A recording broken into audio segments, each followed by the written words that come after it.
Okay, welcome back. We just had a 5-minute break to September 21st legislative meeting, and we're moving on to the director's highlights, and we're going to start with Community Services Director Phil Rowe. Go ahead, Phil. Thank you, Worship and Council. Just give Council and the public an update on a couple of our trails. The Southwest Trail will be completed this week. They're installing 2 bridges, and we'll have an opportunity for an official opening. The Foxview Estates Park, the trail is in progress right now. It's all been cut out, and they're starting to fill it in with the asphalt milling, the recycled asphalt millings. That should be completed by the end of next week. In terms of playgrounds, in consultation with Canadian Rec Supplies, the Kinsman Playground will be, both of the playgrounds are scheduled for around the October 13th to 25th range for full installation. Just so Council and the public are aware, effective September 27th, the Kinsman Playground will be closed, as we'll be removing the base material. And according to law, we cannot have anybody utilize the playground without having the minimum fall material. So that's the wood chips at the base. Those wood chips are going to be recycled and moved to the new Foxview expansion.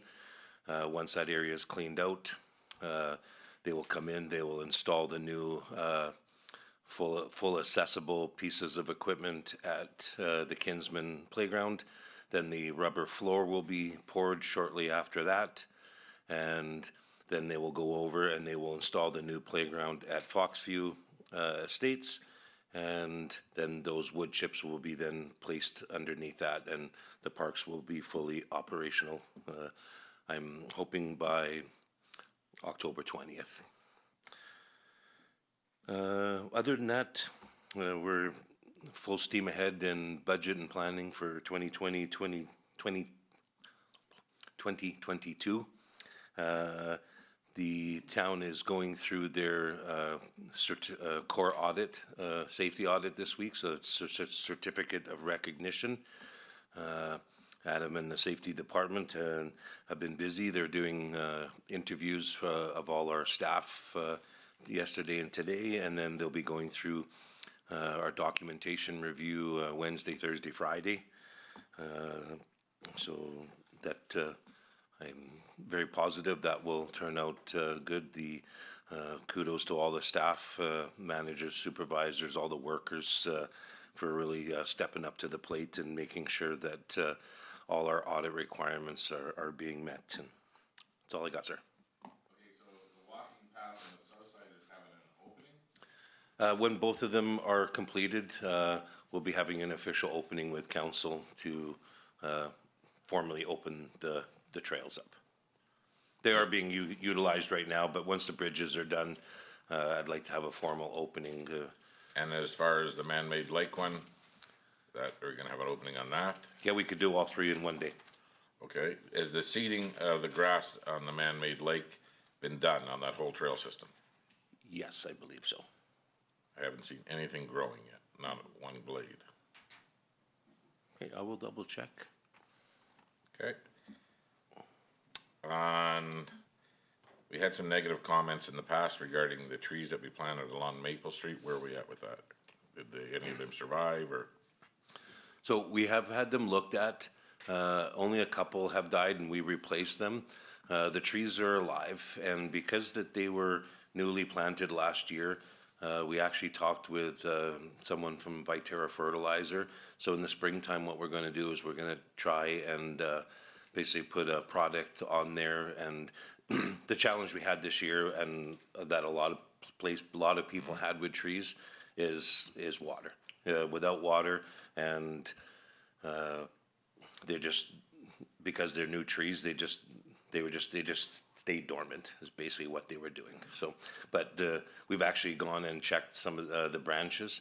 The ones that still have life in them, we're going to keep them, if they don't survive for next year, then they will be replaced because they're still under warranty. Okay, thank you. Anybody else have any questions? Go ahead, Councillor Lemko.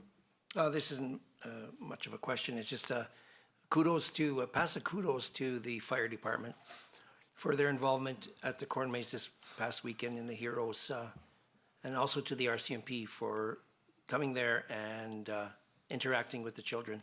And their presence was quite visible in the fire department, who along with members from there acted as mascots and did a wonderful job. Both Maisie and Sparky were in attendance, and it was a huge hit. So kudos to them. Thanks, Phil. Okay, Councillor Worrell. Just wanted to ask a question. You said the rubber floor will be poured, so it's a seamless floored surface versus an interlock? I was just wondering about that. Yeah, so basically what it is, it's a large tank of liquefied rubber, and it basically, they pour it in. It's a thick rubber that gets leveled out, and when it hardens, it becomes a surface that can be used by all. It's all accessible. So wheelchairs, strollers, walkers will be able to will be able to use this. So it's a. If anybody knows about what a gymnasium looks like with a rubber floor, it's exactly what it is. It's all waterproof and can be utilized by all abilities. Kind of interesting to hear that, because I've seen some projects before that have used it with the interlocking mats, and sometimes with outdoor projects with heaving and whatnot, it ends up with an issue. No, this is actually a liquified rubber floor. So Okay, thank you. It's like a self-leveler, I think. You just pour it in and just finds its own spot. Gels. Anybody else? Councillor Riddick. Sorry, just because Councillor Warwa asked that question, the accessibility of that Elks Kinsman Park. So I guess what I'm curious about is the access point for whoever is going to be using this facility. Sort of depends, because the two bridges that come from the two different parts of the park are not necessarily great for a bike or a stroller, certainly not for a wheelchair or somebody that's using a walker. So I just wonder if we can keep an eye on how many people maybe are having difficulty accessing that park. I don't know how we would do that, or if there's a way for us to be able to amplify the parking that's at the other side. What side would that be? That would be on the north side. Northwest corner of it. Yeah, there's a few spots there, and maybe that's not something that I would expect that we need to do anything with now, but just if there is a possibility of just keeping an eye on and allowing people to access our website, for example, there's that easy click and comment section, that might be a good way to be able to let people provide feedback if we don't have enough space, because we haven't been accessible in the past. There might be some more need for additional parking there. So, in response to that, all the walking trails are now fully paved. The new Kinsman Playground, the accessible portion of it, will actually, the rubber flooring will be poured right up to the trail, so there'll be no grass. Everywhere along the playground, you'll be able to access right from the trail, right into the playground surface. As for the bridge, that is in our plan for next year to look at putting a rubber flooring across one of the bridges, because yes, you're right. If you're in a wheelchair or you're in a walker, you do have to navigate the boards. But we have discussed putting a piece of rubber down so that bikes are okay. But yes, if you're in a wheelchair or a walker, it does become it could become challenging sometimes. So we are looking at putting rubber across the bridge. Thank you. Okay, next up, Infrastructure Planning and Development Director, Dale DeFave. Thank you, Worship.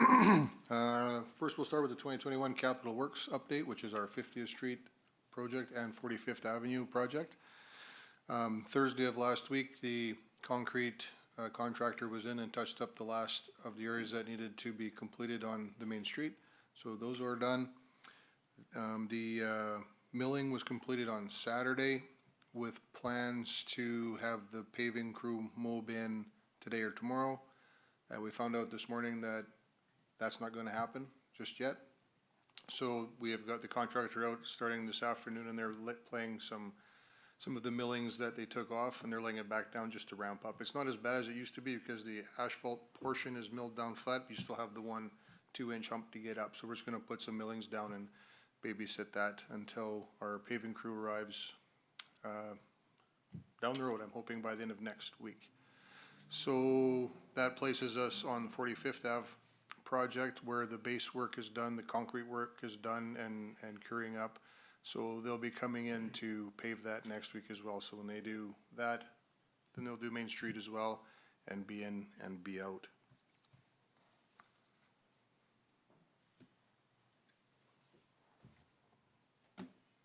The lift station update for Prosperity Park. The lift station project is going well. They excavated down just over 30 feet or close to 10 meters. We did do some geotech. We drilled some holes to see what was down there, and what we have drilled is what is down there. It's good solid clay. It was nice to see there was no dewatering required.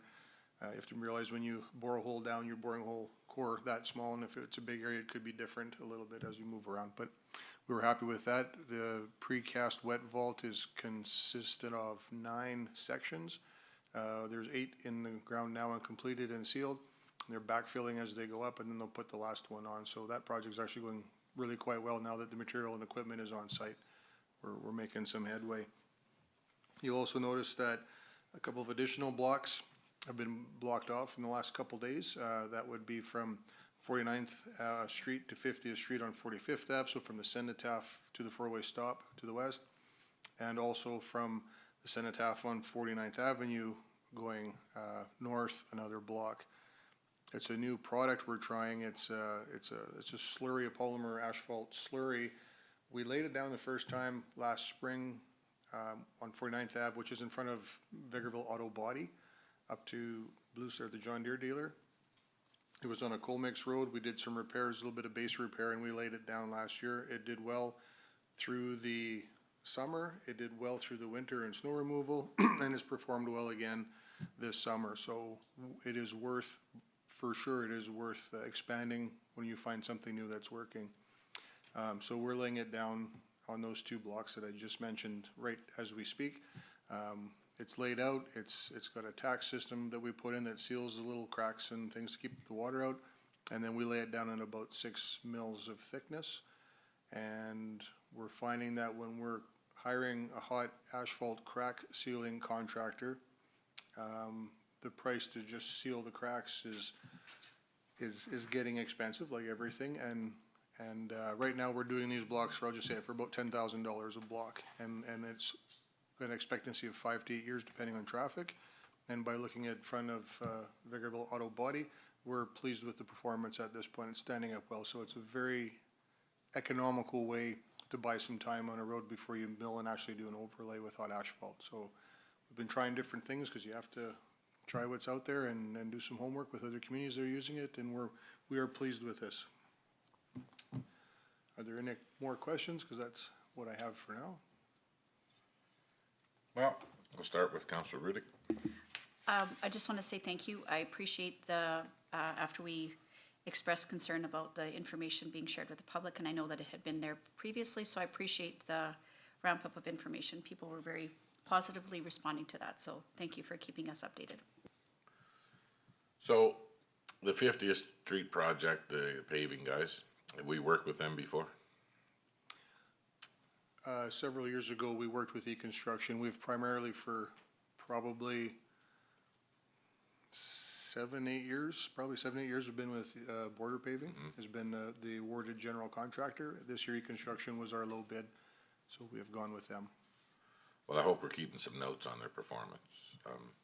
For them to come in on mill on Saturday and say they were gonna start yesterday with the paving and just walk away, and again, they put us off a few times. Really, I think that we should let them know that that's not acceptable. I mean, they've put you and this council and admin in a bad situation. They've stretched out our downtown businesses, and for what? I mean, if you think that on Saturday you're gonna have a crew in town on Monday to pave, what changed? Other than the fact that they were misrepresenting the truth, I feel. So, I mean, we'll keep some notes on them, and it wouldn't bother me if you let them know that we are not very happy with their performance at all. I mean, if you want, I'll get a hold of them and have a conversation with them myself, because I feel that they played you. I think we'll just wait until the job's finished and then we can make some phone calls. Yeah? I don't wanna put us to Oh, the we back can of wait the for them line. to phone and ask for the check too, so. Yeah, for sure. One way or the other. I don't like that type of business, and it's done like that, so. Okay, that's not a reflection on you, I'm not saying that, but on that company, we will keep some notes on them, and, I think that we'll have a conversation with them, because we still hold the holdback, so. Okay, thank you very much. Any other questions for Dale? Okay, next up is Corporate Service Director, Mr. Paul Casey. Thank you, Your Worship. I'm just busy coordinating budget work with all the departments, developing a budget schedule. We've developed a schedule for council. The first meeting, budget meeting for council is tentatively November 4th after the election. We will proceed with the things that we can control and deal with the issues that come up. The council has to have input at that time. But we have to move forward with what we can so that we can be ready to go and approve the budget before the end of the year. Excellent. And that's all I have. Thank you very much.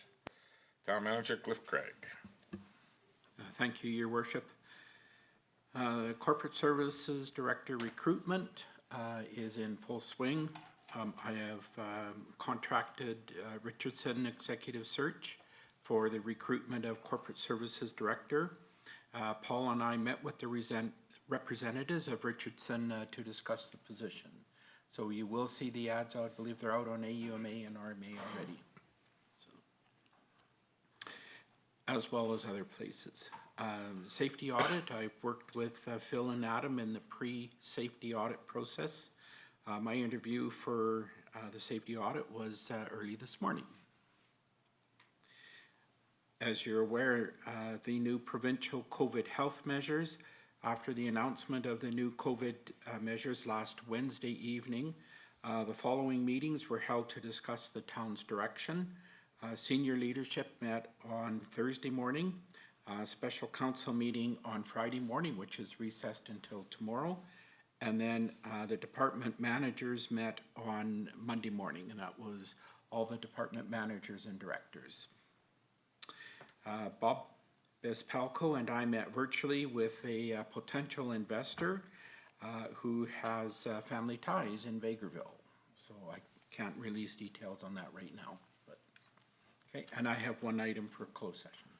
Okay, just so everybody knows that the looking for replacing of the Corporate Service Director, it was posted internally, or there was one employee that was told that they could put their resume in. Is that how it worked? Because I'm not sure exactly. Did we post it internally or what happened? So It was posted internally and externally simultaneously. okay. Excellent. Does anybody have any questions for Cliff? Okay, well, if that's it, everybody that's out there watching, our meeting tomorrow is at 10 o'clock. Our special meeting, so we'll be back here at 10 o'clock tomorrow morning. So at this time, I'll be looking for a motion to go into closed session. Councilor Rudick, thank you very much. All those in favor? Carried.